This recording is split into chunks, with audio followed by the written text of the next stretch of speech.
When a desperate single father's trembling fingers sent a plea for baby formula money to the wrong number at 2:47 in the morning, he had no idea the stranger on the other end was a millionaire CEO who would change his life forever. One accidental text, two broken people, and a baby who would become the bridge between two worlds that were never supposed to meet. This is the story of how a $40 mistake became a $1 million blessing. Before we continue, please tell us, where in the world are you tuning in from? We love seeing how far our stories travel. The blue light from the phone screen cut through the darkness like a knife.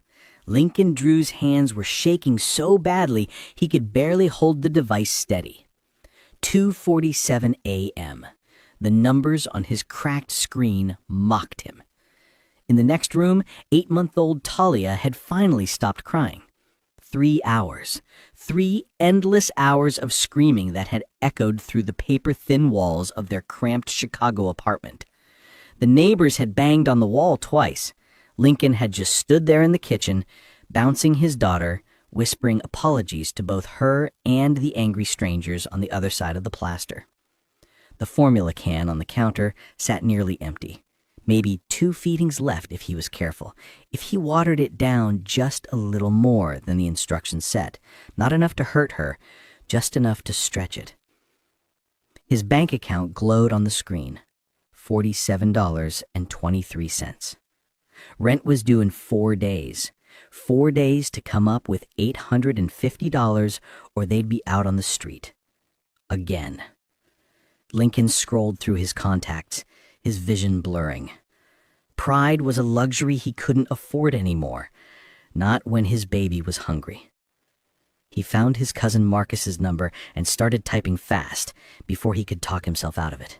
Hey, I know it's late, and I'm sorry to ask again. Talia's almost out of formula, and I don't get my unemployment check until Tuesday. Could you spot me $40? I'll pay you back as soon as I can. I promise this is the last time. He hit send before he noticed his trembling thumb had selected the wrong contact. Not Marcus. The number above it, saved simply as Vale Interview, from some job application he'd submitted weeks ago and never heard back from. Lincoln stared at the sent message. His stomach dropped. No, no, no. He fumbled with the phone, trying to unsend it, but the message sat there, delivered, mocking him with its timestamp. He'd just begged a potential employer for money at 2:47 in the morning, mentioning his daughter when he'd never disclosed being a single parent on the application because everyone told him it would hurt his chances. Lincoln dropped the phone on the counter and pressed his palms against his eyes. This was it. The final humiliation, the moment he'd look back on when things got even worse and think, that's when I should have known I was done. 3 miles away, on the 42nd floor of a glass tower overlooking Lake Michigan, Josephine Vale sat in her home office surrounded by quarterly reports and half-empty coffee cups. The CEO of Hayes Industries hadn't slept more than 4 hours a night in 6 years. Building a sustainable packaging company from nothing into a $200 million enterprise didn't leave much time for rest. At 34, she'd sacrificed everything for success: relationships, friendships, the possibility of a family. Her phone buzzed on the desk. Unknown number. She almost ignored it, but something made her look. She read the message once, twice, then a third time.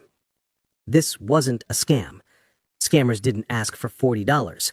They didn't mention formula or unemployment checks or promises to pay you back. This was real desperation from a real person who'd sent it to the wrong number. Josephine looked at the name of the contact who'd sent it. Vale Interview. She pulled up her laptop and searched her company's recent application database. Lincoln Drew. Applied 3 weeks ago for a junior project manager position. Construction background. Strong references. They'd meant to call him for an interview, but the hiring manager had been swamped. She looked back at the message. Emma's almost out of formula. Without overthinking it, Josephine typed back, "Wrong number, but I can help. What's your payment app?" Lincoln was making a bottle with the last of the formula when his phone buzzed.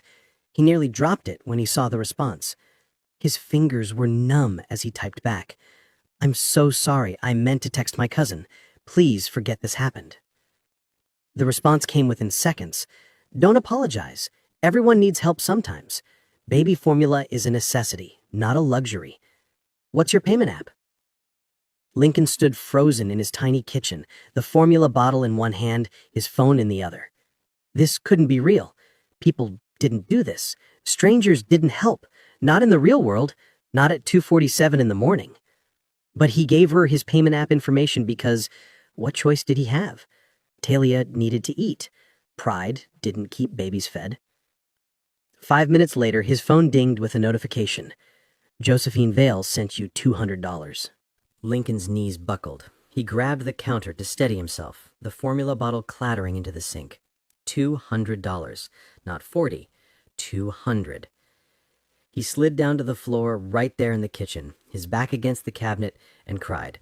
Silent, shaking sobs that came from somewhere deep and broken inside him.